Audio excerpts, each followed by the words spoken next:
प्रधानं सर्वधर्माणां जैनं जयतु शासनं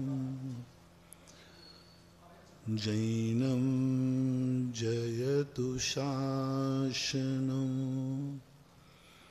पंच परमेष्टि भगवान की आचार्य श्री गुरुवर कुंद कुंद महाराज की आचार्य श्री गुरुवर विद्यासागर महाराज की।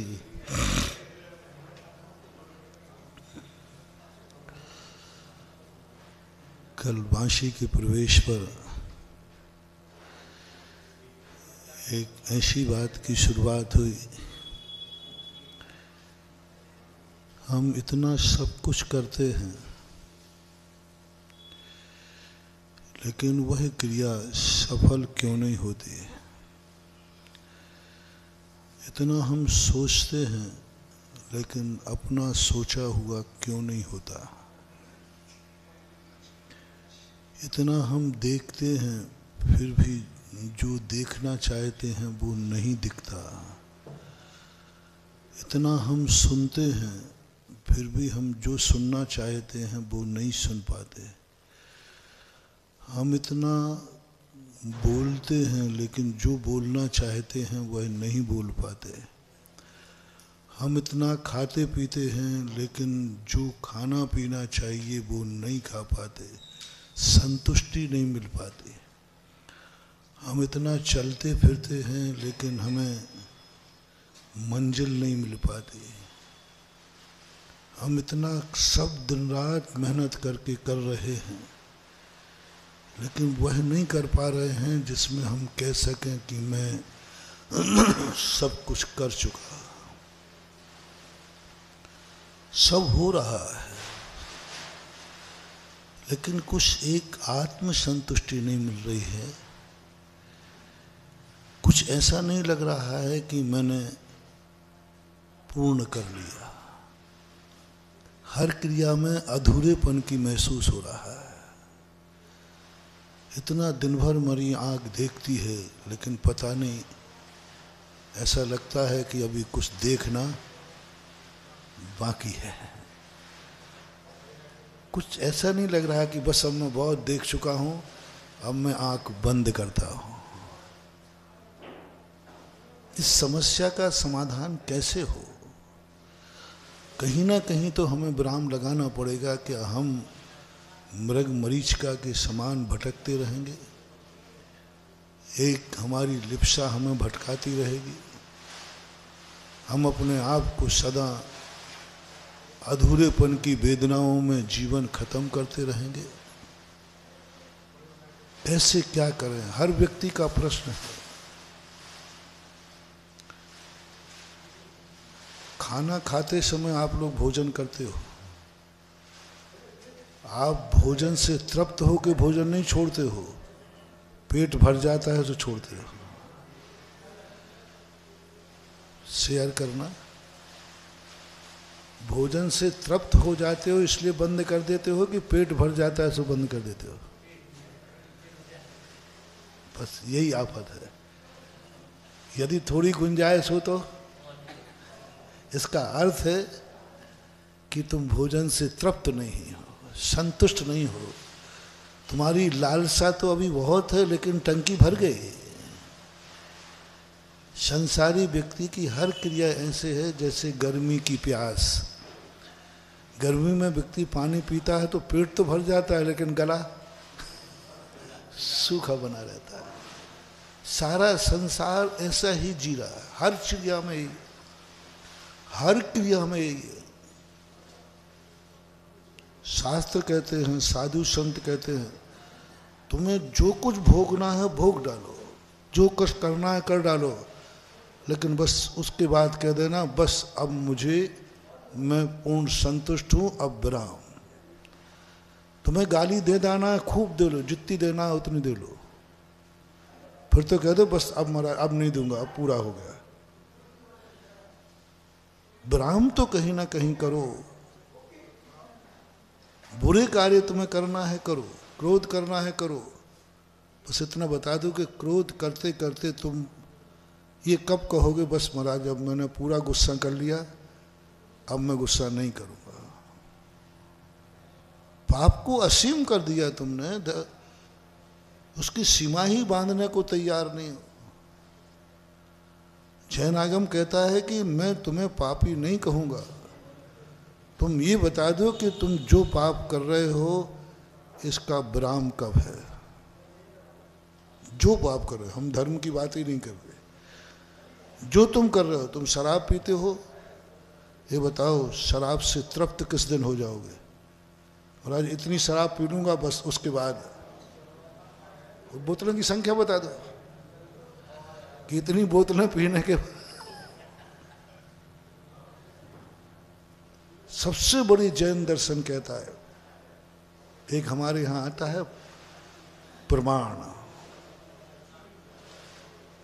मैं तुम्हें एकदम नहीं रोक रहा हूं, तुमसे कहोगे कि महाराज जी आप सब, आपसे कहूं कि आप संसार छोड़ दो, आप क्रोध छोड़ दो। आवाज नहीं करें भाई, आवाज नहीं करें, शांति से करें। तो जैन दर्शन कहता है कि मैं जानता हूं कि तुमसे यदि मैं एकदम कहूं कि सब पाप छोड़ दो, क्रोध करना छोड़ दो, ये छोड़ दो, वो छोड़ दो, तो आप कहोगे महाराज जी थोड़ा मौका तो दो, एकदम कैसे छोड़ दो। चलो मौका देते हैं, आप सीमा बांध लो। आपको जो करना है उसकी एक लिस्ट बना लो कि हमें जिंदगी में ये कार्य करना है। जो तुम्हें करना हो, मैं किसी को भी मना नहीं कर रहा हूं आज, जो जिसको करना है करो, लिस्ट बनाओ, बस उसके नीचे ये बता देना ये कितना करोगे, कब तक करोगे, वो तारीख डाल दो, बाकी छूट है। पाप परिमाण नाम का एक व्रत है अपने आप, बहुत बड़ी चीज है। आज तक किसी भी आचार्यों ने, किसी भी दर्शन ने ऐसी छूट नहीं दी। पाप परिमाण व्रत, पाप परिमाण व्रत, कि आप सीमा बांधो कि ये कब तक करोगे, तुम कहां तक करोगे, कितने क्षेत्र में करोगे, तुम्हारा काल क्या है, मैं इतने ही बजे करूंगा। सब पापों के ऊपर मैं 3-4 टाइटल बताता हूं। जो तुम करते हो उसका सबसे पहले तुम बोलो कि तुम कौन हो, तुम कौन हो। तुम्हें पाप करना है, करो, तुम कौन हो। अभी ललितपुर में चला था ये प्रसंग 8 दिन। तुम कौन हो, तुम्हारी बल्दियत क्या है, तुम्हारा कुल क्या है, तुम्हारी जाति क्या है। तुम पाप करना चाहते हो, शराब पीना चाहते हो, क्रोध करना चाहते हो, व्यसन करना चाहते हो, सब करो। तुम्हारा कुल क्या है, तुम्हारी बल्दियत क्या है। तुम जो करना चाहते हो क्या वो तुम्हारे बाप ने भी किया है। यदि बाप ने किया है तो फिर मैं तुम्हें ज़्यादा पाप बंद नहीं होगा। आपको एक सिद्ध करना पड़ेगा, जो मैं पाप कर रहा हूँ ये मैं नहीं कर रहा हूँ, मेरे बाप दादों से होता आया है। बस कर्म तुम्हें माफ़ कर देगा। बोले इसकी कोई गलती नहीं, इसके बाप की गलती है। शेर का बच्चा मांस खाता है, शेर के बच्चे को दोष कम लगता है क्योंकि उसका पूरी पीढ़ी। तुम्हारी बल्दियत सिद्ध करो। यदि तुम पापी हो तो मैंने ललितपुर में कहा था कि तुम ये सिद्ध कर दो, तुम पाप करते हुए तुम्हें बहुत पाप करने के बाद आप बिल्कुल जमानत पे छूट जाओगे, जमानत पे छूट जाओगे। थोड़ा सा चालान मालान होगा, मैं ही तुम्हारी जमानत ले लूँगा, पापी की जमानत ले लूँगा। बस तुम्हें एक सिद्ध करना है, तुम पापी, तुम्हारा बाप पापी। बस इतना था बोल दो। और मेरा दादा पापी, मेरी पूरी 7 पीढ़ी, बस ये सर्टिफिकेट लाओ, ये हिम्मत करो और तुम्हें जमानत से बरी करा दूंगा। फिर मैं भी करूंगा कोर्ट में कर्मों से, इस बेचारे की गलती नहीं, इसके बाप दादी भी ऐसे ही थे। क्या करोगे, बाप दादे ऐसे थे, ऐसा कुल मिला, ऐसी जाति मिली उसको, जहां जन्म से ही उन्होंने ऐसे कर्म किए हैं। लेकिन यदि तुम पापी नहीं, तुम पापी हो, तुम्हारा बाप पापी नहीं है, तो फिर तो मामला टेढ़ा हो गया। जब पाप आम का पेड़ था तो ये निवोली कहाँ से आ गई इस पर?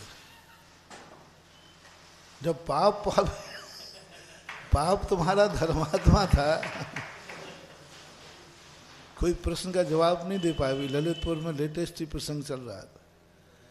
जब तुम्हारा पाप पवित्र था, स्वच्छ था, निर्मल था, कुल जाति तुम्हारी अच्छी थी, तो आम के पेड़ पर ये निवोली कैसे लगी? आम के पेड़ पर निवोली लगती है क्या? कभी नहीं लगती। ऐसा ये है पाप। सबसे बड़ा पाप ये है, सबसे बड़ा मिथ्या ये है, सबसे बड़ा झूठ ये है कि आम के पेड़ पर निवोली कभी देखी? निवोली तो समझते हो ना, निवोली क्यों बालक, निवोली समझते है? निवोली, नीम की निवोली, वो पीली पीली, खा के देखना अच्छा है। और वो नीम के पेड़ पर लगती है कि आम के पेड़ पर? तुम्हारे बाप तो आम के पेड़ है। तुमने खुद कहा कि हमारे पिता तो बहुत अच्छे हैं, उनका मन भी अच्छा, वचन भी अच्छा, सब अच्छा है, फिर ये निवोली क्यों आई? या तो बाप को नीम का पेड़ सिद्ध करो, या स्वयं आम बनना स्वीकार करो। ये दो के अलावा तीसरा रास्ता नहीं। बिल्कुल सरल रास्ता। या तो अपने बाप को नीम का पेड़ सिद्ध कर दो कि महाराज हमारी कुल परंपरा में नीम का पेड़ है, हमारे बाप कड़वे थे, हमारे दादा कड़वे थे, उनका सब, इसलिए मैं हूँ। प्रकृति कहेगी इसका कोई दोष नहीं है, क्योंकि नीम के पेड़ पर तो निवोली ही आएगी, आम कभी आने वाला नहीं है। लेकिन हम तो सिद्ध कर रहे कि नहीं, हमारा बाप तो बहुत अच्छा था, हमारी कुल और जाति अच्छी थी, अकेला मैं पापी हूँ, मैं व्यसनी हूँ। तो प्रकृति कहती अब माफ नहीं किया जाएगा तुम्हें, अब तुम्हारा कोई माफीनामा नहीं है, क्योंकि तुम प्रकृति के विरुद्ध कार्य कर रहे हो। आम के पेड़ में तुम निवोली बन के जी रहे हो। बस एक काम नहीं करना, जो पाप, जो व्यसन तुम्हारे कुल और जाति में नहीं होते हो, जैसे बने तैसे कैसे भी करके वो गलत कार्य तुम्हें नहीं करना। धर्म के नाम पर नहीं कह रहा हूँ, इस नाम पर यह पाप मेरे बाप दादों ने कभी नहीं किया, इसलिए मैं भी नहीं करूँगा। वो नहीं करते थे इसलिए मैं भी नहीं करूँगा। मैं धर्म कुछ नहीं जानता हूँ, मैं तो पापा को जानता हूँ, दादा को जानता हूँ।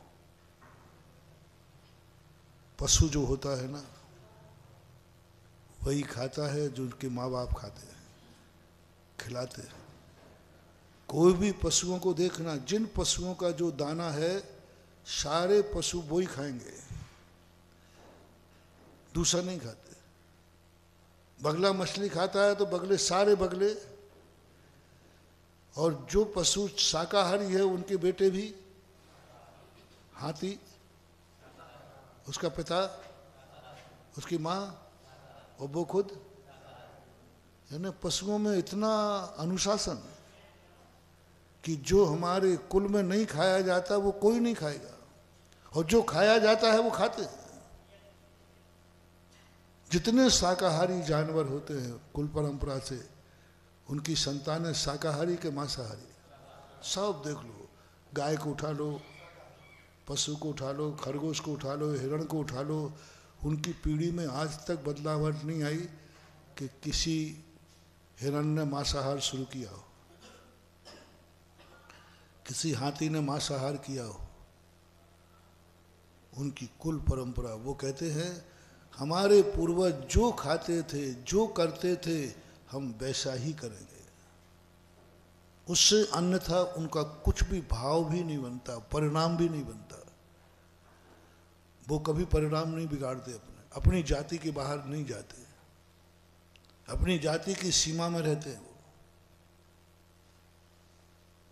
पापी है तो पापी है, शुकर है उसके बाप भिष्टा खाते थे, उसकी माँ खाती थी, बेटा भी, कुल परंपरा। बकरी है, उसके बाप दादे घास खाते थे, पत्ती खाते थे, वो भी खा रही है। तो कम से कम तुम मनुष्य बन पाओ या ना बन पाओ, कम से कम पशु ही बन जाओ, अच्छे पशु। अच्छे पशु वही कहलाते हैं जो अपनी कुल परंपरा को पूरी कायम रखते हैं।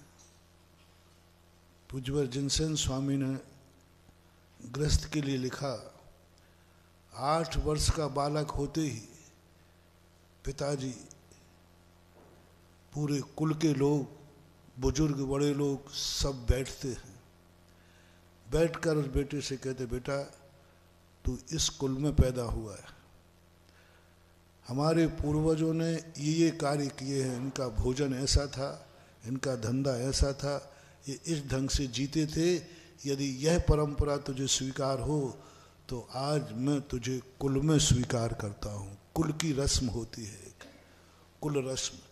8 साल तक बच्चे का कोई कुल नहीं होता, 8 साल तक के बच्चे का कोई कुल नहीं होता, कोई जाति नहीं होती। जन्मता जायते शूद्र, उसको शूद्र के समान कहा है, क्योंकि उसे अच्छे बुरे का कोई ज्ञान नहीं है, ना कुल का ज्ञान, ना जाति का ज्ञान, कुछ नहीं। 8 वर्ष तक बच्चे को तुम पाल रहे हो, इस उम्मीद से पाल रहे हो कि भविष्य में ये हमारा कुल का दीपक बनेगा। 8 साल तक वो कुल दीपक नहीं है, आपका बेटा होकर के भी कुल दीपक नहीं है। 8वें वर्ष में जाते ही पूरा परिवार बैठ करके उसको अपनी आचार संहिता बताएगा। हमारा जैन कुल है, यहाँ ये आचरण होते आए हैं, यह आचरण तुझे स्वीकार करना है तो ठीक, और नहीं करना है तो मैं तेरा पालन तो करूँगा, लेकिन कुल में तेरा नाम नहीं आएगा। तब वो बालक स्वीकार करता है, स्वीकार करता है कि मैं आपको माँ बाप मानता हूँ, जो आपका आचरण होगा वही मेरा आचरण होगा। ऐसा मान करके उसको तिलक किया जाता है, पगड़ी पहनाई जाती है और सारा परिवार जश्न मनाता है, आज हमें कुल दीपक मिल गया। 8 वर्ष तक नहीं माना उन्होंने, 8 वर्ष तक कहा, उन्होंने कहा तुम पालते जाओ, एक सेवा कर रहे हो, उम्मीद है। जैसे एक किसान एक पेड़ को अपन लगाते ना, खेत देते, पानी देते, अभी फल नहीं आया, लेकिन उम्मीद है कि फल आएगा। तो उसी प्रकार 8 साल तक। फिर दूसरे दिन जब वो एक स्वीकार कर लेता है तो कुल वाले सब कुटुंबी इकट्ठे होते हैं, अब इसे जैन कैसे बनाऊं? ये जैन जाति महानुभाव ऐसे ही नहीं है, बहुत कठिन है। ये जन्म से नहीं कर्म से जैन है। हम लोग यही भूल कर बैठे कि अपन जन्म से अपने आप को जैन, बल्कि जन्म से नहीं। फिर कैसे करें इसको जैन जाति में कैसे मिलाएं? समाज के पंच इकट्ठे होंगे, पूरे कुल के लोग उसे मंदिर ले जाएंगे, मंदिर में प्रवेश करने के पहले पंचायत बैठेगी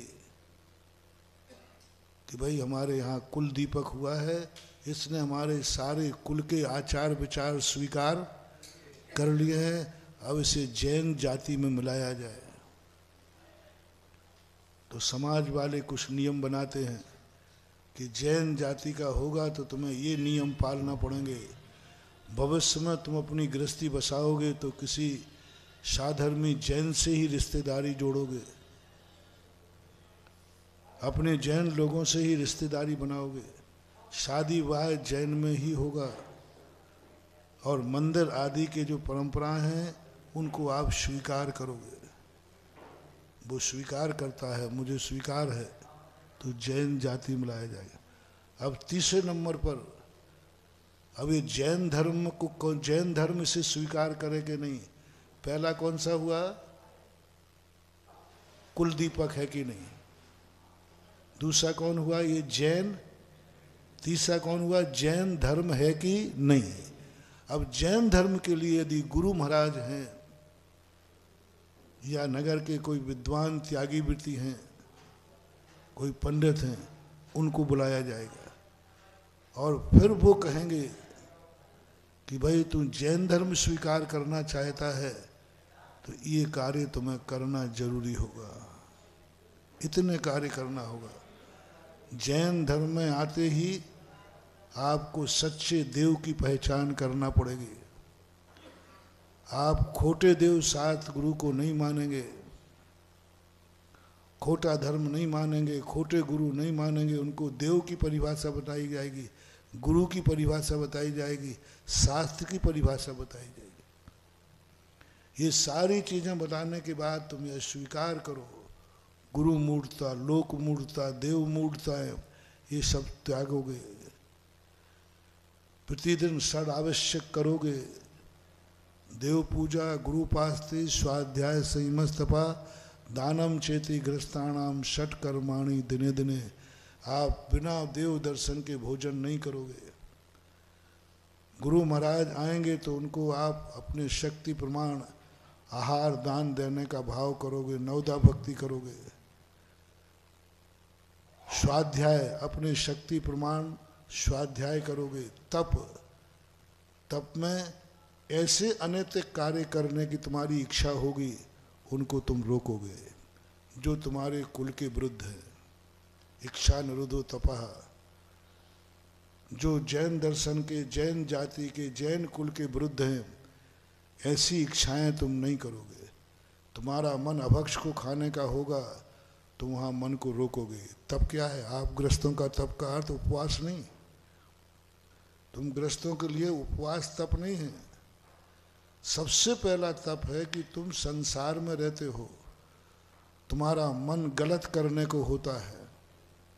जैसे सपोज कीजिए अभक्ष खाने का मन हो रहा है, सब दोस्त खा रहे हैं, नहीं मैं अपनी इच्छा को रोकता हूँ, मैं जैन हूँ, मैं ये अभक्ष नहीं खाऊंगा। आपका तप चालू हो गया, इच्छा का निरोध कर दिया ना। खा सकते थे, खाने की छूट थी, समर्थ थे, कोई बाधा नहीं थी, सब खिला रहे थे। नहीं, मैं जैन हूँ, यह चीज़ें मैं नहीं खाता हूँ, इच्छा निरोध तब चालू हो गया। कोई आप अनैतिक धंधे करने के लिए गए, कुछ गलत धंधा था, पैसा बहुत था, उसमें कमाई भी अच्छी थी, नहीं मैं ये धंधा नहीं करूँगा क्योंकि मैं जैन हूँ। व्यापार में तप, व्यापार करते हुए तप कर सकते हो। ऐसा धंधा छोड़ दिया जिसमें कमाई थी, नहीं मेरी इच्छा तो थी लेकिन नहीं करूँगा क्योंकि उसमें गलत होता है। आँखों का तप, आँख देख सकती थी, नहीं इधर मैं आँख नहीं उठाऊँगा क्योंकि इस तरफ आँख से देखना ठीक नहीं है, आँख का तप। कौन कहता है कि रोटियां छोड़ने का नाम तप है? ये तप तो बहुत बाद में आएगा। रोटी छोड़कर उपवास का तप कर लिया और मन पापी बना रहा तो? इसलिए पूज्यवर उमा स्वामी महाराज ने कहा इच्छा निरोधो तपः। पहले मन में कोई बुरा विचार नहीं, दुष्ट विचार नहीं, दुष्ट परिणाम नहीं, बुरे विचार नहीं। आते हैं मन में बुरे विचार, तुरंत रोकना, तुरंत रोकना। विचार आएंगे, मन है, अनादिकाल से मन चलता आया है। अब बुरा विचार आ रहा है, बुरा निमित्त सामने है, खोटे भाव आ रहे हैं, जैनी कहता नहीं, गृहस्थ कहता है मैं जैन हूँ, ये बुरा विचार मैं नहीं करूँगा। मन का तप, मन की इच्छाएं रोक ली। आँखों का मैंने बता दिया, दृश्य सामने है, गंदा दृश्य है, नहीं ये सब लोग देख रहे हैं, नाच रहे हैं, मैं नहीं देखूंगा, क्योंकि मैं जैन हूँ। ऐसे दृश्य जैनी नहीं देखता है। आँखों का तप, कानों का तप, ये गंदी बातें मैं नहीं सुनूंगा। सुनाई जा रही हैं, सुन सकता हूँ, कोई बाधा नहीं है, लेकिन नहीं, ये गंदी बातें सुनना हमारा धर्म नहीं है। कानों का तप, मुंह का तप। गाली दे सकते हो, अश्लील वचन बोल सकते हो, भांड वचन बोल सकते हो, आपको आते हैं, गाली देना आपको आता है, दे भी सकते हो, आप समर्थ हो। नहीं, मैं ऐसे अशब्द शब्द नहीं बोलूंगा, मैं जैन हूं। वाणी का तप। सामने भोजन रखा है, खा सकते हो, कोई मनाही नहीं, सब खिला रहे हैं, तुम्हें खाने का पैसा भी है, पच भी सकता है। नहीं, ये चीज मैं नहीं खाऊंगा, क्योंकि मेरे विरुद्ध है। लो, रसना का तप, मैं नहीं खाऊंगा, गुटखा खा नहीं खाऊंगा, ये मेरे विरुद्ध है। ये अभक्ष सेवन कीजिए, सब बढ़िया भोजन है, मांस कीजिए, अभक्ष खाइए, फास्ट फूड, चाइना, सब नहीं खाऊंगा मैं। रसना का तप। खाने की मना तो नहीं कर रहा हूँ, अभी तुमसे उपवास का कहूँगा, महाराज जी देखो आप मत कहो, मुझसे भूख सहन नहीं होती है। मैं जानता हूँ तुम पक्के बहानेबाज हो। अभी सबसे कहूँ भैया आज चतुर्दशी है ना, आज सबका उपवास करें, चलो तुम सब करोगे तो मैं भी सोचूंगा। है वो छोटा बालक है, महाराज जी मुझे तो बकस देना, अब मैं तो स्कूल अब यार मान, महाराज जी भूख लगेगी तो बहुत बार। महाराज देखो आप जबरदस्ती मत करना, नहीं तो सुबह मुझे अस्पताल में दिखाऊंगा, ग्लूकोज की बोतल चढ़ेगी, और तुमने दिन में नहीं खाने दिया तो मैं रात में स्वप्न में खा जाऊंगा। हाँ ऐसा होता है। अनंत चौदस वगैरह के जो उपवास करते ना, तो कहते महाराज जी मैंने कल रात में खा लिया। मैंने कैसे? बोले स्वप्न में ही खा लिया। तो महाराज जी ऐसे उपवास करने से क्या फायदा? चलो नहीं कराऊंगा।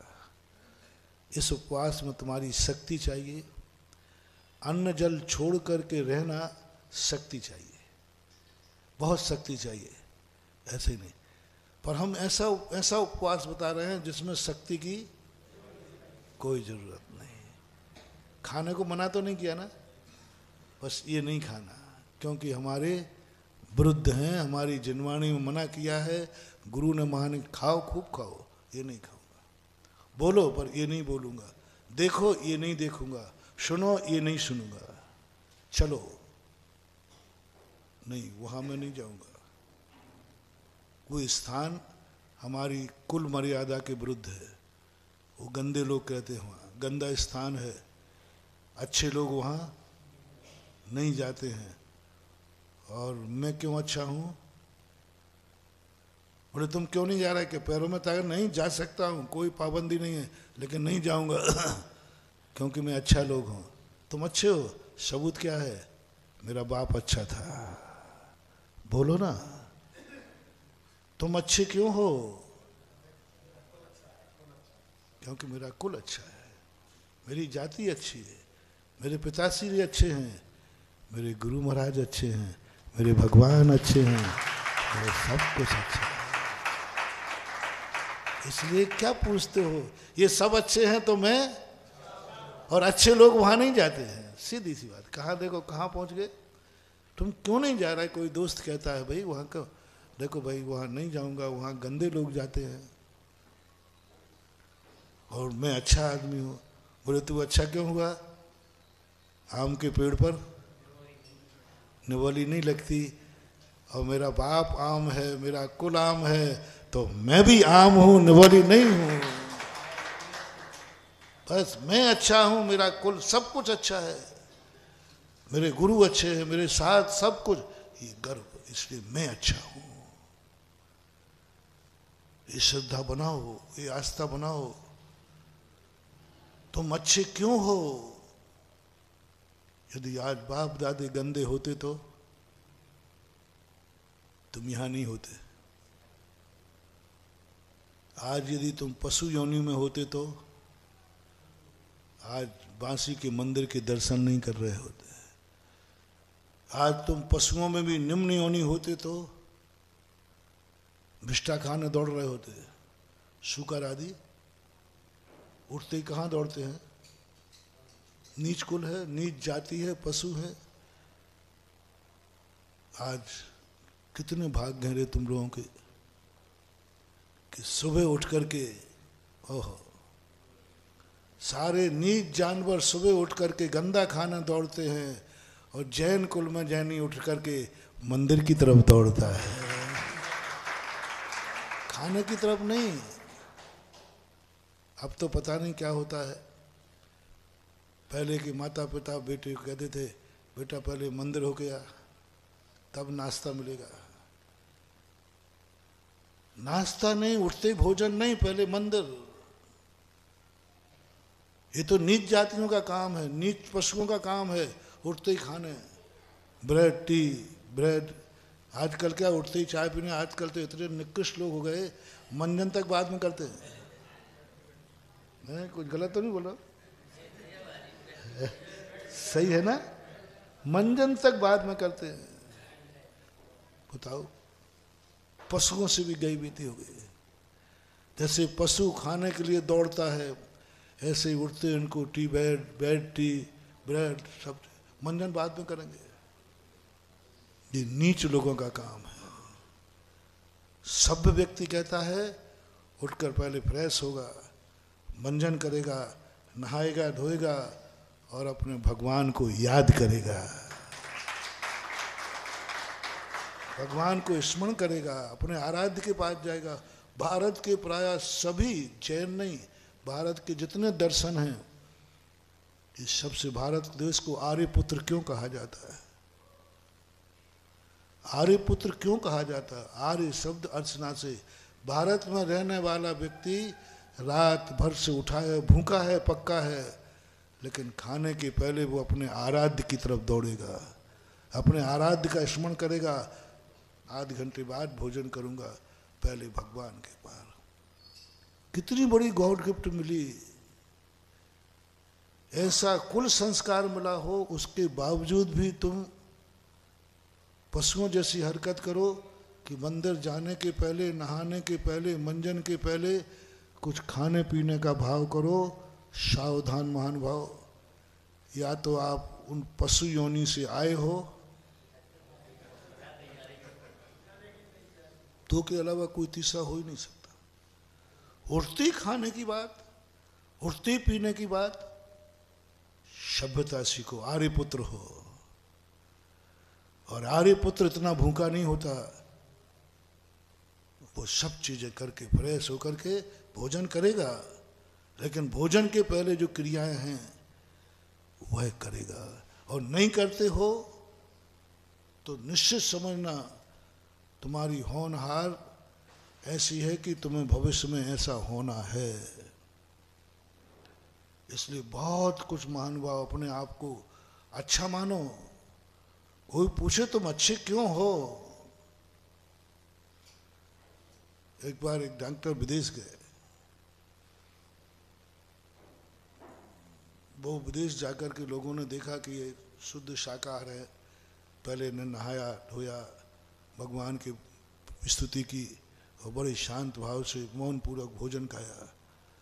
वहाँ के विदेशी मांसाहारी लोग कहते तुम इतने अच्छे इंसान कैसे हो? तुम भी इंसान, मैं भी इंसान, तुम भी पढ़ने आए हो, मैं भी पढ़ने आया हूँ इंटरव्यू में, तुम इतने अच्छे कैसे हो? तुम्हारी हर क्रिया लग रही है, तुम्हारी किसी भी क्रिया में आकुलता नहीं है। तुम सबको सुबह उठ करके क्या करते हो? तुम इतने अच्छे क्यों हो? तो उसने क्या कहा, मैं इतना अच्छा इसलिए हूँ कि मेरे पिताजी इतनी अच्छे हैं और वो इनसे भी, मेरे से भी बहुत अच्छे हैं, मेरे कुल बहुत अच्छा, मेरी जाति अच्छी। तो पिताजी तुम्हारे क्यों अच्छे हैं? बोले तुम्हारी पीढ़ी क्यों अच्छी है? तो उन्होंने जवाब दिया, मेरे गुरु बहुत अच्छे हैं। बोले कैसे हैं तुम्हारे गुरु? जब उसने दिगंबर मुनि की चर्या बताई, उस सब बच्चों के हाथ जुड़ गए। उन्होंने कहा कि हम सब लोग बैठे थे। बोले इतने अच्छे तुम कैसे? संसार में रहकर इंसान इतना अच्छा हो ही नहीं सकता। इतना व्यक्ति सज्जन, इतना सरल, ये नहीं खाना, ये खाना, ये नहीं खाना। अरे खाना है, जो मिले तो खा लो, पेट भरना है।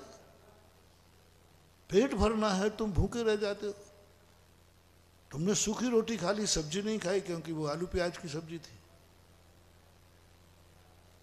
तुमने वहां भोजन नहीं किया, क्योंकि वहां वेज और नॉन वेज दोनों एक साथ बनते हैं।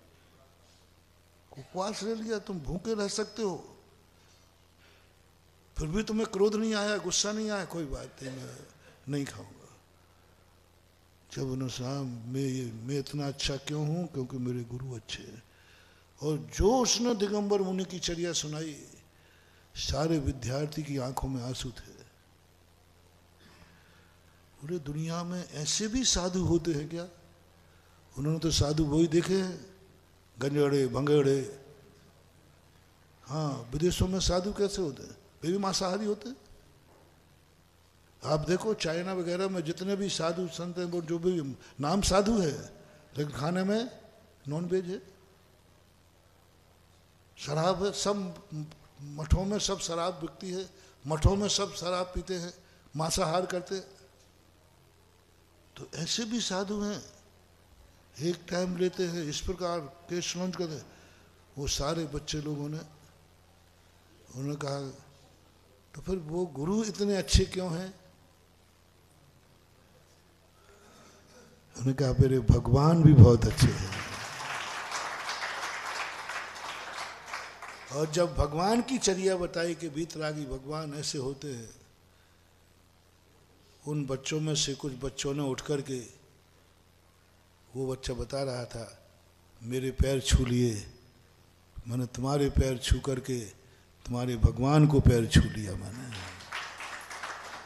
गर्व की बात करो, अपने कुल को देखो। आज उसने विदेशियों के सामने गुरु को उच्च सिंहासन पर बैठा दिया कि नहीं? गुरु के सामने भगवान को उच्च सिंहासन में बैठा दिया।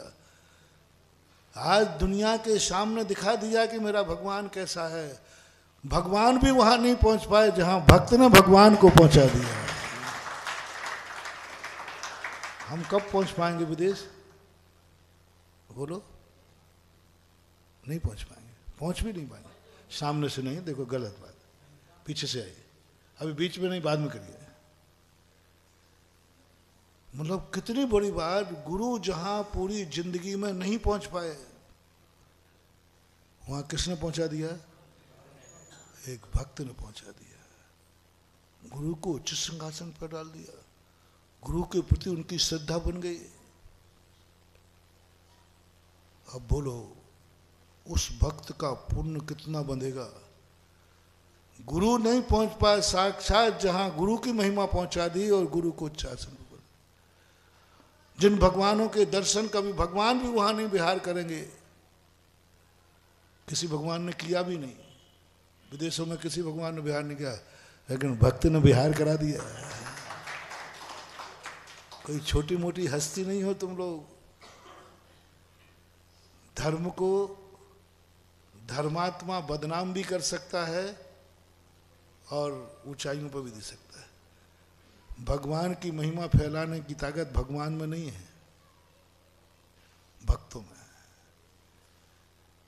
बाप की इज्जत बेटा 2 मिनट में धूल में मिला सकता है, और बाप की इज्जत 2 मिनट में बेटा आकाश में उठा सकता है। देखना, फॉर एग्जाम्पल, एक पिता बहुत अच्छा था, लेकिन बेटा शराब पी रहा था। लोगों ने कहा ये शराब, बोले बाप पीता होगा। जब बेटा ऐसा है तो बाप कैसा होगा? 99% लोग बेटे को देखकर किसको समझेंगे? और जिसने बेचारे ने रात में पानी भी नहीं पिया, इज्जत धूल में मिला दी ना। और एक बेटे ने कहा कि नहीं, मैं बाजार का नहीं खाता हूं, मैं ये चीज नहीं सेवन करूंगा। हो जब बेटा इतना अच्छा है तो पिता, पहचान बनो अपने पूर्वजों की, ध्वजा बनो अपने पूर्वजों की, गुरु की, धर्म की। उनकी ध्वजा के नाम से हम नहीं चलेंगे, हमारी ध्वजा से उनका नाम चलेगा। महावीर के नाम से हम नहीं पूजेंगे, महावीर मेरे नाम से दुनिया में पूजे जाएंगे, मैं पूजवाऊंगा। जो महावीर नहीं कर पाए वो मैं करूंगा, जहां महावीर नहीं जा पाए वहां मैं पहुंचाऊंगा। क्योंकि प्रभु आपकी मर्यादा है, मेरी कोई मर्यादा नहीं।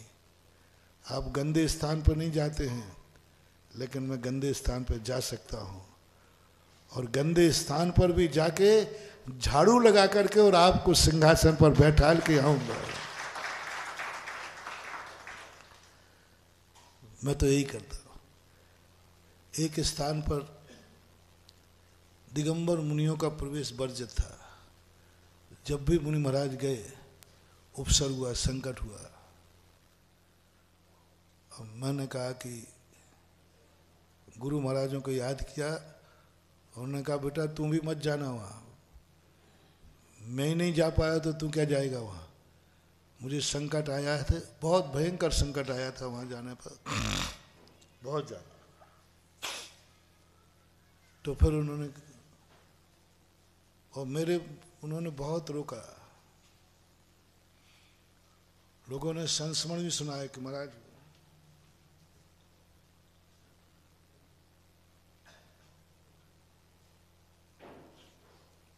बहुत संस्मरण सुनाया। अब मेरे मन ने, आपकी मर्यादा रही होगी,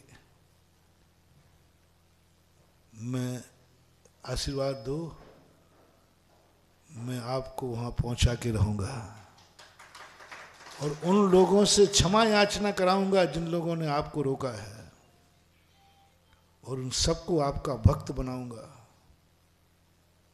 बोले क्या बनाएगा, जब मैं ही नहीं बना पाया तू क्या बनाएगा।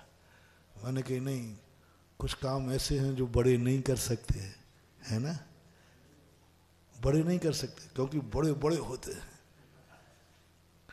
बड़े कहीं जाएं तो दुनिया में दिखते हैं, छोटा तो कहीं से भी यहाँ वहाँ से जाकर कर ले। और मैंने वहाँ गया और ऐसी स्थिति बनी, छावनी बन गई पुलिस। जैन मंदिर था, वहाँ लोगों ने कब्जे कर लिए, और हमसे कह दिया गया कि यदि दिगंबर मुनि यहाँ आए तो खून की नदियां बहेंगी। कलेक्टर साहब थे एक, उनके दूसरे कलेक्टर होते ना सेकंड नंबर के, एसडीएम, उन्होंने कहा साहब रिपोर्ट खतरनाक है, महाराज को रोको, उधर ना जावे, वो रास्ते ही नहीं पर। मैं कलेक्टर मेरे नेचर को जानते थे, तो एसडीएम से कहते हैं तुमने महाराज को रोका तो नहीं। बोले नहीं रोका। बोले रोक मत देना, नहीं तो कोई नहीं रोक पाएगा उनको, वो खुद ही रुक जाए तो ठीक है, नहीं तो जाओ, मेरा ऑर्डर है, जहां महाराज जाएंगे महाराज तो वहां जाएंगे। भारत का ऐसा कोई कोना नहीं जहां वर्जित हो, जाओ उस नगर को, गांव को छावनी बना दो। छोटा सा गांव था, बांसी के लगभग मान लीजिए, पूरे गांव को 300 पुलिस वाले, छावनी बन गई पूरा गांव। जो भी 3 स्टार 2 स्टार सब लगे थे, क्योंकि वो माहौल ही ऐसा था। अब मैं जाके पहुंचा तो मैंने कहा भाई इतनी बड़ी पुलिस क्यों है, क्यों? तो अब उन्होंने बताया महाराज जी हमें अभी तक मालूम नहीं था कुछ भी। मैंने कहा चलता हूँ, और जाके देखा तो ये, मैंने कहा अब मुझे रुकना नहीं था, मंदिर में जाके, मंदिर का वो ताला लगाए हुए थे। मैंने कहा कौन सा मंदिर? जैन मंदिर में, खोलो। बच्चों ने तोड़ दिया। अंदर जाके भगवान बैठे, जहां बाप है बेटे को कौन रोक सकता है? दूसरे के घर में घुसूं तो अपराध है। बोले साहब, मैंने कहा देखो ये घर मंदिर का दिगंबर जैन मंदिर है, और आप लोग खुल के देख लीजिए, यदि मेरे दिगंबर भगवान बैठे हैं तो मैं जाऊंगा, और नहीं बैठे हैं तो नहीं जाऊंगा। और जब मेरा बाप है वहां बेटे के जाने कौन रोकेगा? अंदर भगवान थे, बिहार करना मन की, आज तो यहीं रुकूंगा।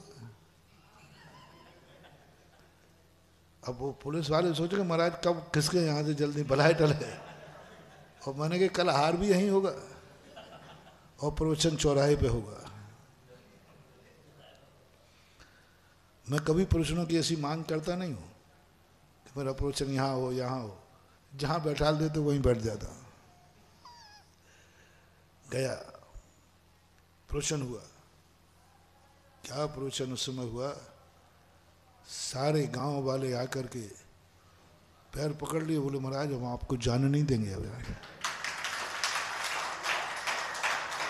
अजैन एक भी जैन नहीं था, एक भी जैन था ही नहीं वहां। मैं जाने नहीं दूंगा आपको, हम लोगों ने जो किए हैं पहले वो पहले क्षमा करो, आपके प्रति भी जो मैंने भाव की वो क्षमा करो। मैंने कहा भाई आप पहले महाराज जी हमसे बहुत माफ करो। मैंने कहा भैया मैं नाराज हूं ही नहीं, मैं तो इसलिए कि आखिर तुमसे हमसे क्या घृणा है, क्या द्वेष है, क्या झगड़ा है, बताओ क्या कारण है। जो उनके लिए जब साहब ने आकर के ऐसा गांव, फिर हार चलिया हुई, बिहार तो करनी था। और मंदिर का उन्होंने कहा ये मंदिर दिगंबर जैनियों का है, आप तो जो कहो वो मैं करने को तैयार हूं। मंदिर आज खुला है, पुजारी लगा है, पास के लोग प्रतिदिन अभिषेक करने जाते हैं और वहाँ की समाज पूरा सहयोग कर रहे हैं।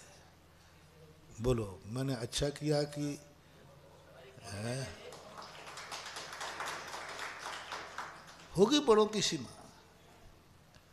जब मैं राजस्थान में पहली बार गया तो एक कंजाइश था, कंजाइश जानते? हाँ समझ गए होगे। तो उसके प्रवचन शाम को होते थे। मुझे एक स्टेज पर एक वेदी प्रतिष्ठा में जाना पड़ा, बिल्कुल शुरू की बात है 94 की, पदमपुरा के बाद निकल। तो वहाँ एक व्यक्ति था, बोले महाराज जी हम लोग उधर उनको मानते हैं लेकिन हमारी भाव है कि आप भी चले। मैंने कहा देखो मैं चला जाऊँगा, यदि किसी ने मुझे छेड़ दिया तो फिर मैं छोड़ूंगा नहीं, और नहीं छेड़ा तो मैं बोलूँगा नहीं। वो बात कुछ ऐसी हो गई कि शाम को उनके प्रवचन होते थे, दिन में हमारे होते थे। शाम को किसी ने उनसे कह दिया देखो ये महाराज जी, बोले क्या कर लेंगे, उनके गुरु कुछ नहीं कर पाए, वो क्या कर लेंगे, 7 साल रह गए राजस्थान में, क्या कर लिया। ये तो उनके चेले ही है ना, मेरे आचार्य जी को चुनौती दी उसने। मुझे शाम को पता चला, मैंने सुबह कहा कि मन की सुन रहे, मैं आचार्य विद्यासागर का चेला हूँ, मैं विद्यासागर नहीं हूँ।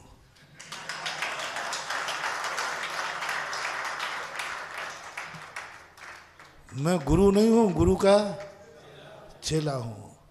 उनका नाम है आचार्य विद्यासागर, संत शिरोमणि विश्व वंदनीय। मैं विद्यासागर नहीं हूँ। कभी कभी बड़ों की मर्यादा होती है, मेरी कोई मर्यादा नहीं, ध्यान रखना। तुम गुरु समझ करके चेले से मत भिड़ जाना, गुरु को जैसा समझ करके चेले से मत भिड़ जाना। जब तक मैं राजस्थान में हूं भूमिगत रहना, बाहर निकल के आए तो ध्यान रखना, भूमिगत रहना, मेरी कोई मर्यादा नहीं है, मैं धर्म के लिए कुछ भी कर सकता हूं। और उस दिन के बाद वो है, आज भी वो कहते हैं मैंने महाराज को छिड़ के गलती की है। साफी कर दिया सुपड़ा। क्यों? हम अपने लिए थोड़ी कर रहे हैं। सबसे बड़ा छोटा व्यक्ति कौन कहलाता है? जहां बड़े कार्यों की मर्यादा आ जाए वहां छोटे को आगे आके काम करना चाहिए। वो काम अपना है कि बड़ों का है? थोड़े आगे बढ़े, वहां भी यही स्थिति थी। और वहीं पर मैंने दिगंबर मुनिराज की मूर्ति चौराहे पे खड़ी की, स्टेचू बनाया। जहां दिगंबर मुद्रा प्रवेश करना वर्जित था, मैंने कि यहां तो कुछ ना कुछ करूंगा। और पद्मासन नहीं बैठा ली मैंने, खड़गासन शांति सागर महाराज ज्ञान सागर की मूर्ति स्थापित कराई रेस्ट हाउस में। और मैंने दोनों महाराजों को नमस्ते किया, गुरुदेव आप जहां नहीं आ पाए वहां आशीर्वाद दो। उनका वहां तूने मूर्ति बैठा दी। मैंने कहा यही तो छोटे बनने का मजा है, बड़े बनने में यही कमी है कि उनका बड़प्पन बीच में, और छोटे बनने में क्या बड़प्पन है। कुल मिलाकर के आपसे ये कहना चाहता हूं, जहां हमारे गुरु और भगवान नहीं पहुंच पाए, कितनी बड़ी जिम्मेवारी है तुम्हारे और हमारे ऊपर। आज पंचम काल में भगवान महावीर स्वामी नहीं है। आज पंचम काल में भगवान महावीर स्वामी नहीं है, और वो हो भी नहीं सकते, वो हो भी नहीं सकते, वो आ भी नहीं सकते।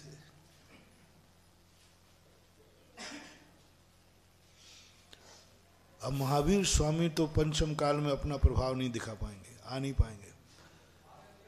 अब महावीर को पंचम काल में महावीर स्वामी बहुत अच्छे थे, अहिंसा के पुजारी थे, जियो और जीने दो का नारा था, बहुत अच्छे थे। कौन पहुंचाएगा पंचम काल में महावीर स्वामी अच्छे थे। गाते जाओ गुण, महावीर स्वामी बहुत अच्छे थे, बहुत अच्छे थे, बहुत अच्छे थे, बहुत अच्छे थे। सबूत क्या है? सबूत क्या है? अब सबूत दो महावीर स्वामी। कोई कह रहा महावीर स्वामी ऐसे नहीं थे, सबूत दो, आप प्रमाण पत्र दो। सबूत कह सकते हो, मैं हूं ना। महावीर स्वामी को तुमने देखा है कहीं? मैंने भी नहीं देखा, लेकिन मुझे मालूम महावीर स्वामी कैसे थे। आपने देखे ही नहीं? मैंने आचार्य विद्यासागर को देखा है, ऐसे थे वो कैसे थे? ऐसे विद्यासागर नहीं, क्योंकि उनको तो अपन ने देखा ही नहीं। जैसे महावीर स्वामी थे ऐसे विद्यासागर हैं। झूठ बोल रहे हो। कैसे थे महावीर स्वामी?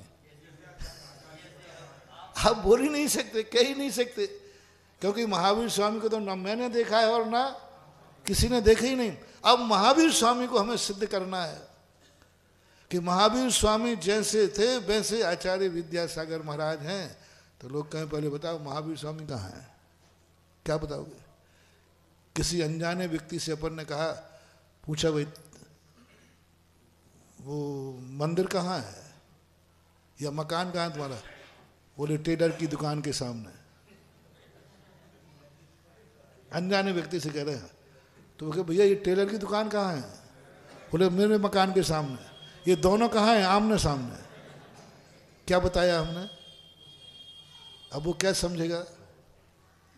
ना तो वो टेलर की दुकान जाने, अब महावीर को वो जानते ही नहीं, ना हम जानते वो जानते। क्या सबूत है?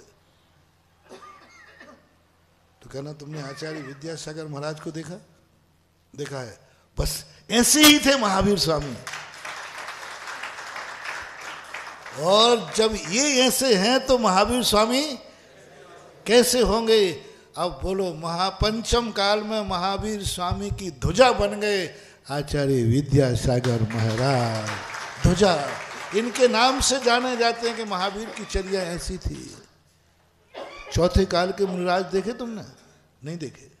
सुना है कि चौथे काल के मुनिराज बहुत अच्छे होते थे, बढ़िया चर्या होती थी। सबूत क्या है? सबूत क्या है? आचार्य महाराज बैठे ना, जैसे ये हैं ऐसे चौथे काल के साधु होते। ये ध्वजा बन गए चौथे काल के साधु। मैंने कहा ये तो बहुत बड़ी बात। अभी तक तो मैं महावीर स्वामी को अपनी ध्वजा मानता था। महावीर स्वामी मेरी पहचान है, वो मेरी ध्वजा है। नहीं नहीं नहीं, वो भगवान है, वो मंदिर है, उसकी ध्वजा अपन है।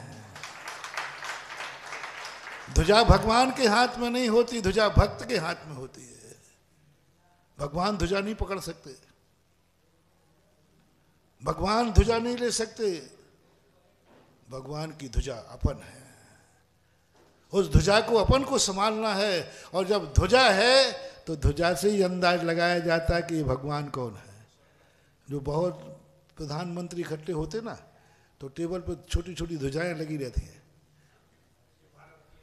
है ना। तो उसको देख के अरे ये भारत के प्रधानमंत्री, बोले कैसे जाना, वो ध्वजा लगी है ना टेबल के सामने, टेबल के सामने कोई पहचान जाए कि कौन सा धर्म है। बोले देख रहा ना, ये छान के पानी पी रहा है, इसका ये महावीर स्वामी का भक्त है, ये ध्वजा बन गया। वो पानी का छन्ना ध्वजा बन गया। किसकी? जैन धर्म की ध्वजा बन गया। कौन? पानी का छन्ना, पानी का छन्ना ध्वजा बन गया। बारात में तुम गए, मैं रात में नहीं खाता हूं, लो साहब तुम जैन धर्म की ध्वजा बन गए। अच्छा, ये जैन धर्म को मानता है, बन गए। ये बात मुझे कहाँ से शिक्षा मिली? एक माता जी थी, भीड़ भाड़ थी।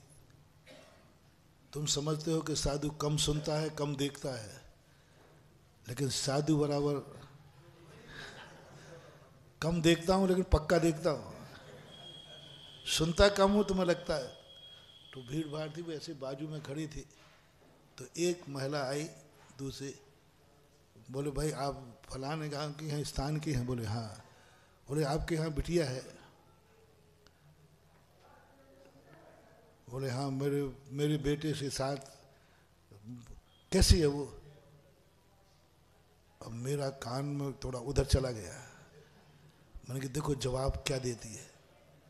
बोले मैं उसकी माँ हूँ। तो आपकी बेटी कैसी है? क्या जवाब? मुझे देख लो ना, मेरी जैसी है। मैंने कहा ये कोई जवाब हुआ क्या?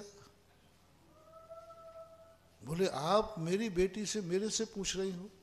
आप मेरे से क्यों पूछ रहे? इतनी महिलाओं के पास और भी बेटियां हैं, आज मेरी समाज में और भी बच्चियां हैं, मेरे से क्यों पूछा?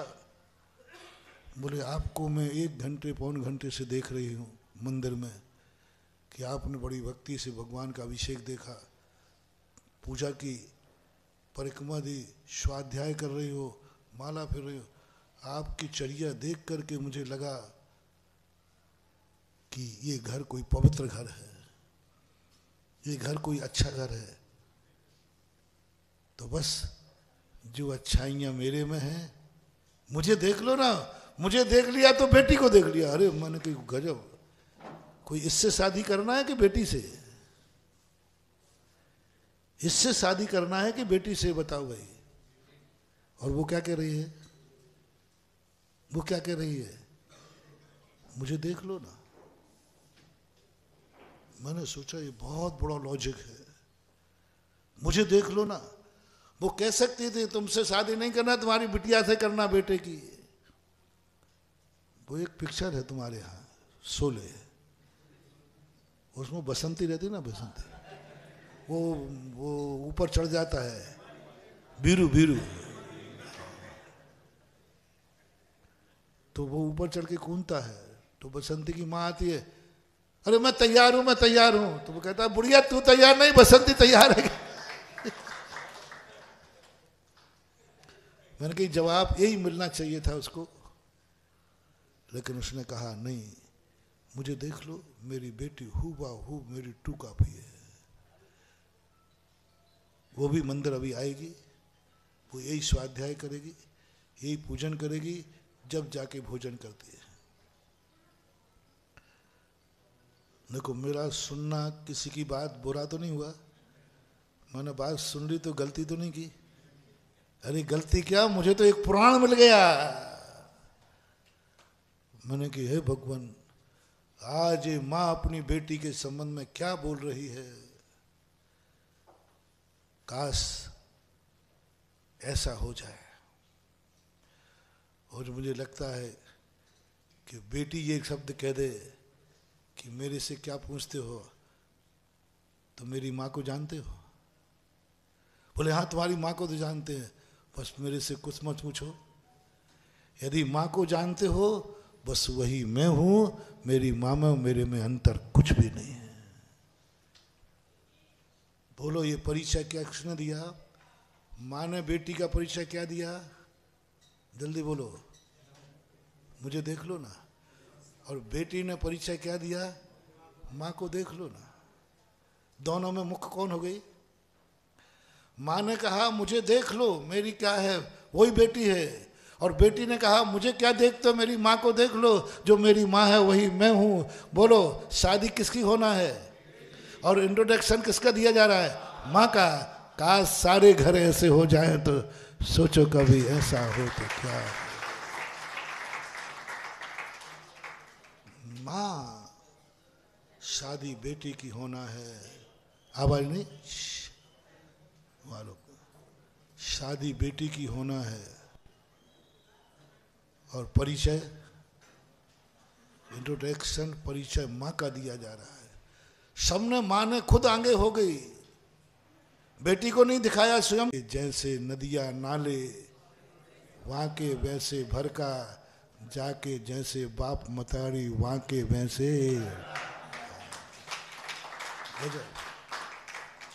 उस बात को तो सुनबो गई, सुना करके रह गई, लेकिन मैं सोचता रहा भगवान ऐसा आदर्श भारत कब बनेगा? जब महावीर स्वामी कहें कि तुम्हारे मुनिराज कैसे होते, मुझे देख लो ना। और जब शिष्य पूछे, बोले महावीर को देख लो ना, तो कहेगा महावीर तो नहीं दिख रहे हैं। है? महावीर तो दिख नहीं रहे, कहाँ है महावीर? और वो आएंगे नहीं, बुला लो, वो आएंगे भी नहीं। तो ऐसा करो, तुम मुझे देख लो, तो तुम तो महावीर नहीं हो। नहीं मैं महावीर नहीं हूँ, गलत नंबर डाल। तो फिर तुम ही महावीर? नहीं ऐसे नहीं, ये तो पक्का हो ही नहीं सकता। लेकिन बस वो महावीर मेरे थे। मेरी चर्या कैसी लगी? बोले बहुत अच्छी। जब आप ऐसे हैं तो महावीर? बोलो मैंने अपनी चर्या करके किसको बढ़ा दिया? महावीर का परिचय करा दिया। लोग श्रद्धालु मेरे से हुए कि महावीर स्वामी से? नहीं, महावीर से। मैं तो ध्वजा हूं। देख करके जब ये इतने अच्छे हैं तो महावीर कितने होंगे? मैं ऐसे महावीर को नमोस्तु करता हूं।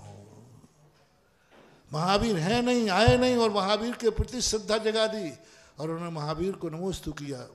धन्य प्रभु, आप कैसे होंगे जब आपकी आज पंचम काल में आपकी चर्या जीवित है, तो चौथे काल में आपकी चर्या।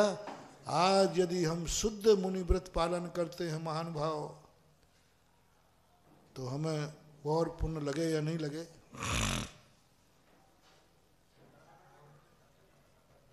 और पुण्य लगे या नहीं लगे? लेकिन मेरी शुद्ध चर्या महावीर की शान बढ़ाती है, वो पुण्य जरूर मुझे लगेगा।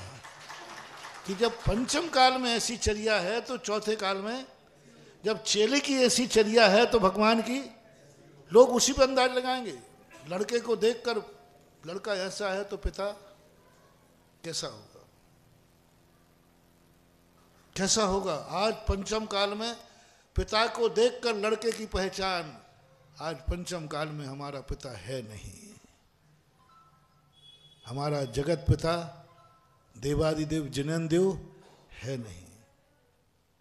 जब वो थे तब उनसे हमारी पहचान थी। जैसी महावीर की चर्या, ऐसी चर्या तुम्हारी होना चाहिए। चौथे काल में भगवान से हमें तोला जाता था, और अब पंचम काल में अपना बहुत बड़ा दायित्व है। पंचम काल में अपनी बहुत बड़ी जिम्मेवारी है। पंचम काल में तुम्हारे श्रावक और हमारी दोनों की बहुत बड़ी जिम्मेवारी है। हमें भगवान की पहचान बनना है, हमारे कारण भगवान पहचाने जाएंगे। यदि हमने गलती की तो किस पे जाएगी? इनका गुरु भी ऐसे ही होगा। लड़का गड़बड़ कर रहा है तो लोग क्या कहेंगे इसका, क्यों वो गलत कह रहे क्या? जब ये निवोली है तो बोल दो ना, ये जब ये निवोली है तो बाप नीम हो गई। क्योंकि कोई भी कल्पना नहीं कर सकता कि आम के पेड़ पर भी निवोली। कोई भी अपने दोस्त देख कर कहेगा इनके महाराज ऐसे हैं तो इनके गुरु ऐसे होंगे, इनके भगवान ऐसे होंगे, इनके शास्त्र ऐसे होंगे। सावधान, विनाश हो जाएगा। तुमने पाप किया है इसलिए नहीं, तुमने गलत किया है इसलिए नहीं, तुम्हारी गलती के छींटा किसके ऊपर गया, तुम्हारी गलती का आरोप किसके ऊपर गया? तुम बदनाम हुए हो सो नहीं, तुम्हारे कारण धर्म बदनाम हुआ है। तुमने रात्रि भोजन कर लिया, ये कोई बड़ा पाप नहीं है। अच्छा, जैनियों में भी रात्रि भोजन है, जैन धर्म में भी रात्रि भोजन है। ये और लगा लिया, जब जैनी रात में भोजन कर रहा है तो इसका बाप भी करता होगा, और बाप ने रात में पानी नहीं पिया, ये अपराध सबसे ज्यादा है। रात्रि भोजन का अपराध कम है, लेकिन तुम्हें खाते देखकर किसके ऊपर गया?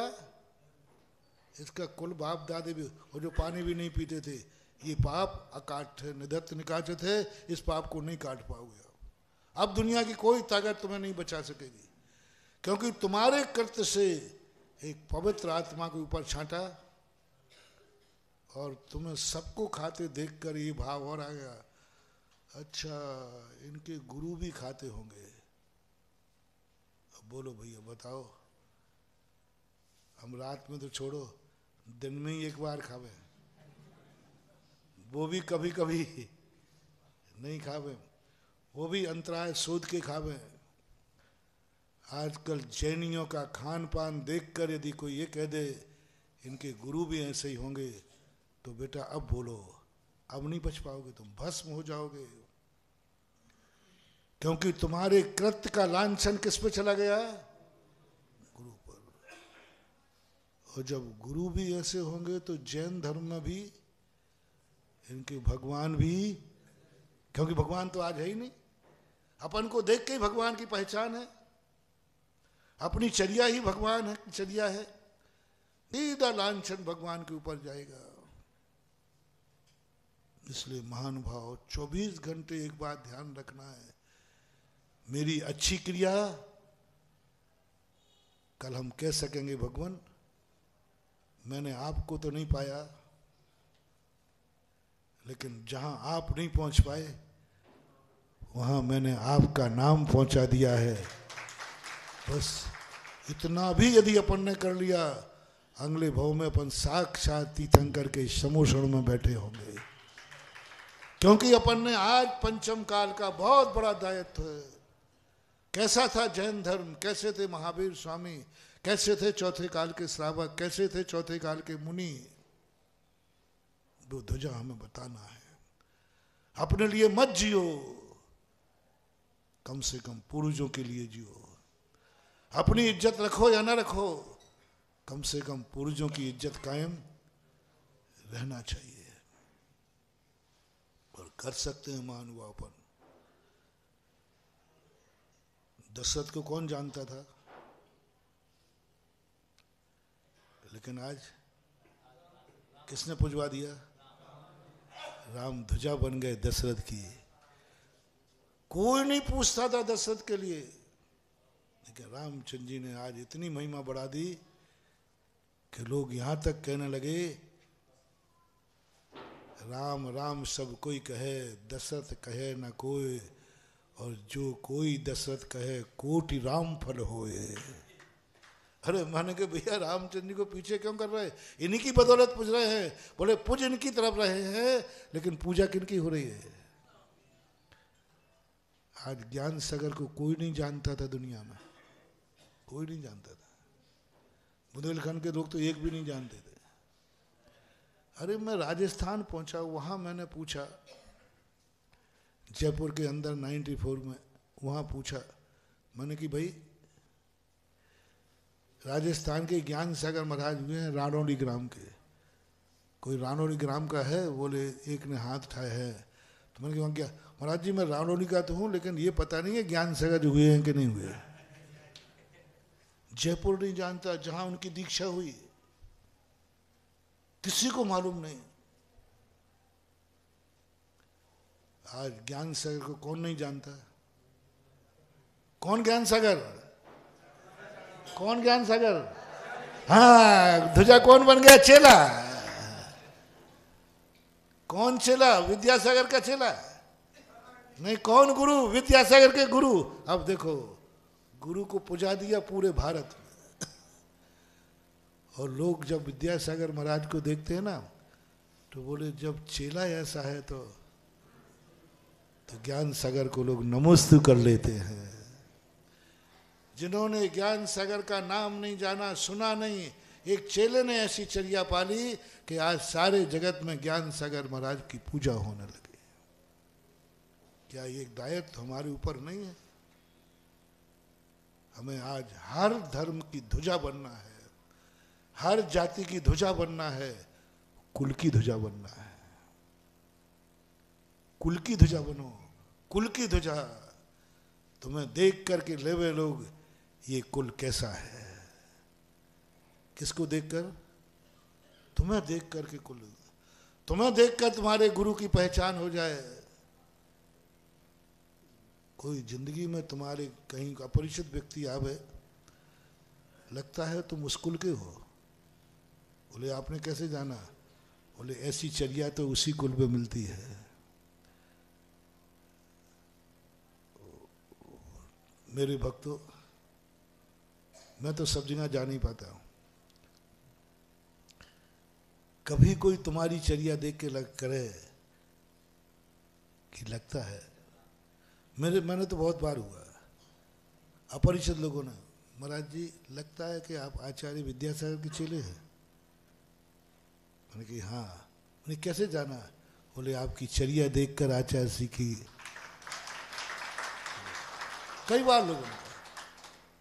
अब मैं अपने भक्तों से कहना चाहता हूं, तुमसे कभी कोई कह दे क्या विद्या सुधा सागर के भक्त हैं क्या? बोले कैसे जाना? बोले ये गुण तो उन्हीं की चेल भक्तों में होता है। पहचान बनो। आज सिद्ध चक्र मंडल विधान की ध्वजा बन गई मैना सुंदरी। आज सिद्ध चक्र मंडल विधान की महिमा किससे जानी जाती है?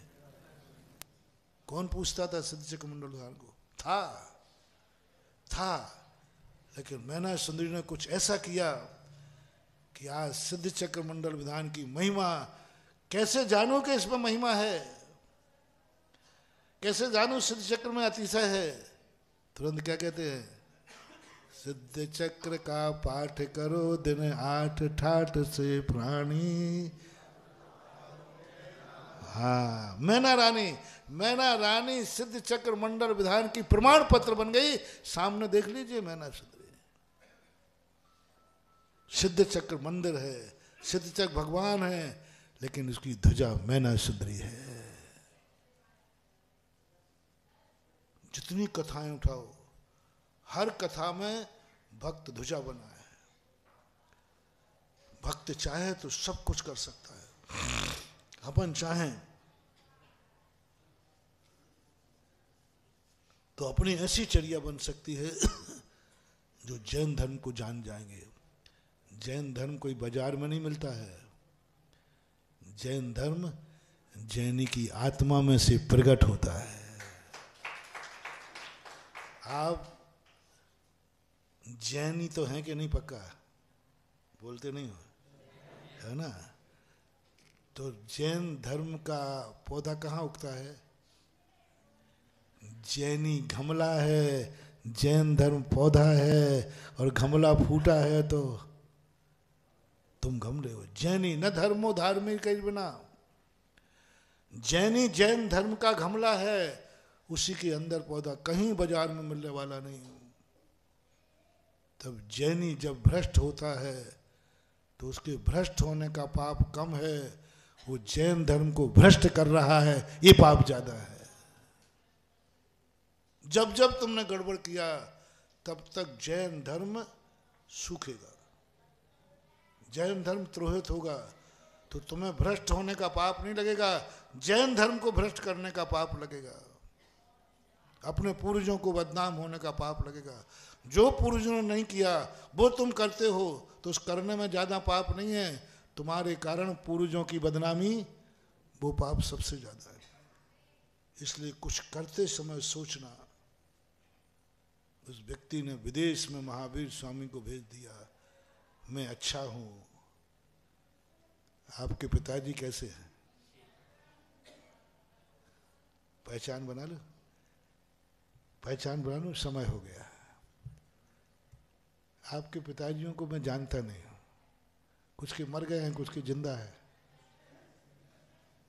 इनके मर गए उनका मैं पूछना चाहता हूँ, आपके पिताजी कैसे थे?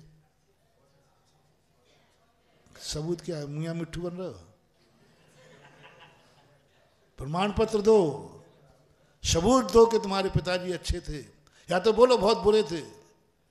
दो में से एक बोलना है। वही बारी बात, मैं निवोली हूं, मेरे पिताजी नीम थे। मैं पापी हूं, मेरे बाप भी। बोले नहीं, धीरे से बोले हो। मैं पापी हूं, मेरा बाप भी। नहीं बोल पाओगे ना, तो बस इतनी तो कह रहा हूं, मेरा बाप आम था, तो ये निवोली कहां से आ गई? आम बनो, अच्छे थे। तू तो आम है, तू तो आम है। तो महाराज जी आप इससे अंदाज लगा लो, आम कभी नीम के पेड़ पर लगते हैं? बोलो ना। तो जब मैं आम हूं तो मेरा बाप भी आम का पेड़ था, मेरे कुल भी आम के पेड़ थे, क्योंकि मेरा सबूत है। हम निवोली बन करके अपने बाप को आम सिद्ध करना चाहते हैं, कौन मानेगा? हम क्या बन गए? और हम पूर्वजों को क्या सिद्ध कर रहे हैं? बेटा अपनी इज्जत उतार रहा है और लगता है तुम 2 नंबर के छोकरे हो, ओरिजिनल बाप के बेटे नहीं हो। अब फिर मैं अपनी भाषा पर उतर आऊंगा तो बेटा रो पड़ोगे। महाराज मैं तो पापी हूँ, मैं तो बहुत रागी द्वेषी हूँ, मैं तो पापी हूँ। बाप कैसा था? वो तो बहुत अच्छा था। तो ये निवोली कहाँ से आई? लगता है कि तू ओरिजिनल बाप का बेटा नहीं है। अब हो ही जान दो, जो होना है 2-3 मिनट में वहीं बैठे। अब मैं आप लोगों से कह रहा हूँ, तुम सब ओरिजिनल बाप के बेटे नहीं हो, है ना?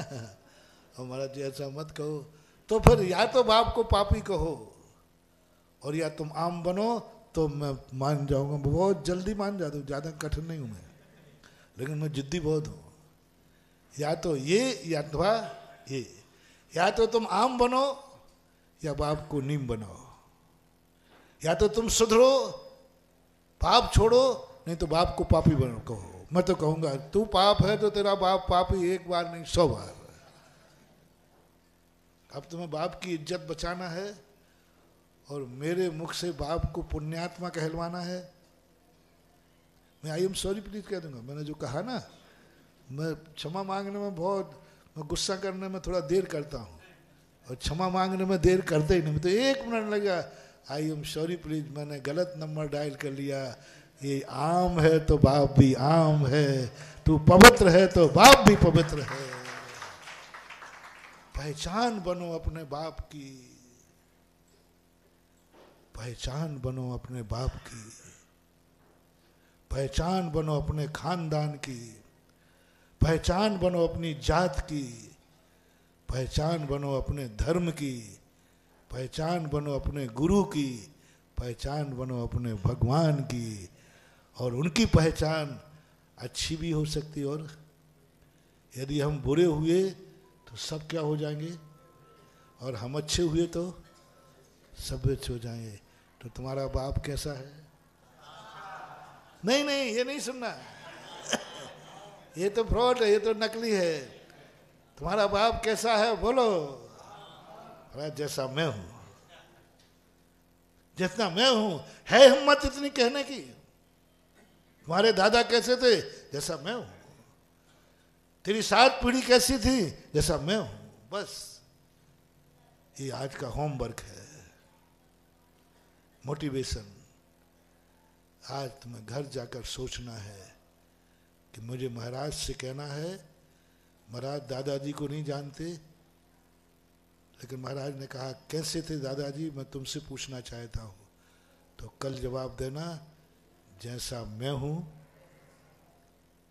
तो फिर मैं कहूंगा आई एम सॉरी प्लीज, तू ओरिजिनल एक बाप का बेटा है। और मैं क्षमा मांग लूंगा, बिल्कुल बाकायदा मांग लूंगा, भरी समाज में लाइव में मांग लूंगा। और क्या क्या बात है भाई, गलत समझ में आया? लेकिन तुम्हें सबूत देना पड़ेगा, एक शब्द बोलना है, जैसा मैं हूं ऐसा मेरा बाप है। बस बस और कुछ नहीं कहना, जैसा मैं हूं ऐसा मेरा बाप है। अब सोच के बोलना जो कुछ भी। तुम यदि गाली दे रहे हो तो, तुम यदि नशा कर रहे हो तो तुम्हारा बाप भी करता था। तुम जैसे हो, बस हमेशा एक ही बात ध्यान रखना, हमें गुरु के पास से पहचान देना है अपने पूर्वजों की। जैसा मैं हूं ऐसा पूर्वज थे, जैसा मैं हूं ऐसा मेरा गुरु था, जैसे गुरु हैं ऐसे ही भगवान महावीर स्वामी थे। बस खत्म बात। महाराज महावीर स्वामी कैसे आहार लेते थे? मैं बताऊं, ऐसे लेते थे, ऐसे वो कहते महाराज गप कर रहे हो तो ऐसे लेते थे। क्योंकि अनजाने व्यक्ति को क्या बताऊंगा, बोलो भाई कैसे समझाऊं? महावीर स्वामी कैसे आहार लेते थे? तो कहते जैसा मैं ले रहा हूं ना। बोलो इसमें कोई गलती तो नहीं होगी? महावीर ऐसे ही लेते थे ना। महावीर स्वामी कैसे रहते थे? देख लो ना, महावीर स्वामी कैसे चलते थे? निरख नरख पद ये धरे, पाले करुणा अंग। कैसे उठते थे, कैसे बैठते थे, कैसे चलते थे, कैसे खाते थे, कैसे बोलते थे, कैसे क्या करते थे? ट्रू कॉपी बनो, ट्रू कॉपी बनो। किनकी? भक्त बनना है, चेला बनना है तो गुरु की ट्रू कॉपी, और कुल में बनना है तो बाप की ट्रू कॉपी। बस आज सबको क्या बनना है? कोई तुम्हारे बाप को पूछे तो तुम्हें एक ही जवाब देना है, मुझे देख लो ऐसे ही थे। कोई पूछे तुम्हारे गुरु कैसे थे, मुझे देख लो मेरा गुरु ऐसा था, ऐसा है। और यह स्थिति हम सारे विश्व के अंदर, दुनिया में जहां चाहे आप बांसी के मंदिर के अतिशय को पुजवा सकते हैं। इतना जहां बांसी का मंदिर का नाम भी नहीं पहुंचे। आप दिल्ली सामान लेने गए, दुकानदार ने कहा आओ साहब चाय पी लीजिए। बोले अभी नहीं पीऊंगा, क्योंकि अभी बांसी के मंदिर में मेरे देवता का अभिषेक हो रहा है। बोले क्या बात करते हो, कहाँ है बांसी, कौन है देवता? अरे मेरे बाजू में मंदिर है तो भी हम देखने दर्शन करने नहीं जा रहे, तुम अभी भी? बोले नहीं, मेरे बांसी का भगवान है, जिस समय अभिषेक होता है उस समय मैं चाय नहीं पीता हूँ। बोलो वो वहीं से एक बार बांसी के भगवान को नमोस्तु करेगा। हे भगवान तू कितना चमत्कारी है कि तेरा भक्त यहाँ दिल्ली में भी दुकान पर भी तेरे नाम याद रख रहा है। कुछ लोग तो यहाँ से जो मंदिर के बाजू में याद नहीं रखे, और ये भक्त देखो दिल्ली में कह रहा अभी नहीं करूंगा मेरे देवता का। उस दुकानदार को बांसी के भगवान के प्रति श्रद्धा जागी कि नहीं? तुम पूरी जिंदगी भर अभिषेक करते रहो, वो पुण्य नहीं लगेगा। जो उस दिन पुण्य लगेगा जिस दिन उसके सामने तुम बांसी की महिमा, ओहो इतनी महिमाकारी बांसी का साहब, फिर एक दिन मैं बांसी आऊंगा और तुम्हारी इस महिमा को पाकर यदि वो बांसी आ गया, उस दिन जो तुम्हें बांसी के भगवान का आशीर्वाद मिलेगा 100 जन्म तक भी पूरा नहीं कर पाओगे। ऐसे दुआ बस हमें पहचान बनना है, हमें इसकी पहचान बनना है कि बांसी के मंदिर का मनभावन कैसा है। हम जैन कुल का बेटा हूं, जैन कुलीन कैसा होता है, अपने मन से अपने वचन से हमारी आंखें बोले ये जैन की आंख है, हमारे कान बोले ये जैन की कान है, हमारे हाथ बोले ये जैन के हाथ हैं, हमारी भोजन की थाली बोले ये जैन का भोजन है। महावीर भगवान